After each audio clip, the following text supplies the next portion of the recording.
సరదాకు ఒక హద్దు ఉంటుంది. దాన్ని మీరి ప్రాణాలు కోల్పోయిన ఎన్నో సంఘటనలు ఉన్నాయి. కొందరు బావబామర్దులు సరదాగా మాటలు అనుకోవటం కామన్. ఒకరిని ఒకరు గేలి చేసుకుంటూ ఉంటారు. కాని పరాచకాలు హద్దుమీరితే ఊహించని ఘటనలు చోటు చేసుకుంటాయి. అయితే బావబామర్దుల మధ్య ఓ ఫన్నీ కన్వర్జేషన్ నవ్వుతూ సరదాగా సాగింది.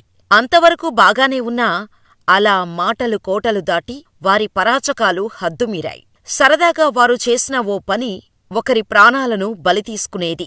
భూమిమీద నూకలు ఉండటంతో బతికి బయటపడ్డాడు. అసలు విషయానికి వస్తే హనుమకొండ జిల్లా ఐనవోలుకు చెందిన యువకుడు ట్రాక్టర్ డ్రైవర్గా పనిచేస్తున్నాడు.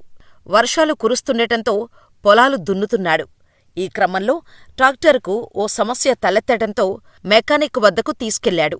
అక్కడ రిపేర్ చేస్తుండగా మెకానిక్ షెడ్ దగ్గరకు తన బావమరుదుల వరసయ్యే ఇద్దరు స్నేహితులు వచ్చారు. బావను చూసి ఆటపట్టిద్దామనుకొని రావడంతోనే వారు బావ వరసయ్యే వ్యక్తిని ఆటపట్టించటం మొదలుపెట్టారు. ఇలా ఓ ఫన్నీ కన్వర్జేషన్ వారి మధ్య జరిగింది. సరదాగా ఓ బెట్టు వేసుకున్నారు. అందులో ఆ ట్రాక్టర్ డ్రైవర్ ఓడిపోయాడు. దీంతో బెట్టు ఓడిపోయావ్ అని గేలి చేశారు. అంతటితో ఆగలేదు. ఓడిపోయిన ట్రాక్టర్ డ్రైవర్ మలద్వారంలోకి ట్రాక్టర్లకు గాలి కొట్టే హైడ్రాలిక్ మిషన్ ద్వారా గాలి వదిలారు. గాలి తీవ్రత అధికంగా ఉండటంతో అతని పెద్ద పేగు తీవ్రంగా దెబ్బతింది. అంతేకాదు, ఆ యువకుడు కూడా తీవ్రంగా అనారోగ్యానికి గురయ్యాడు.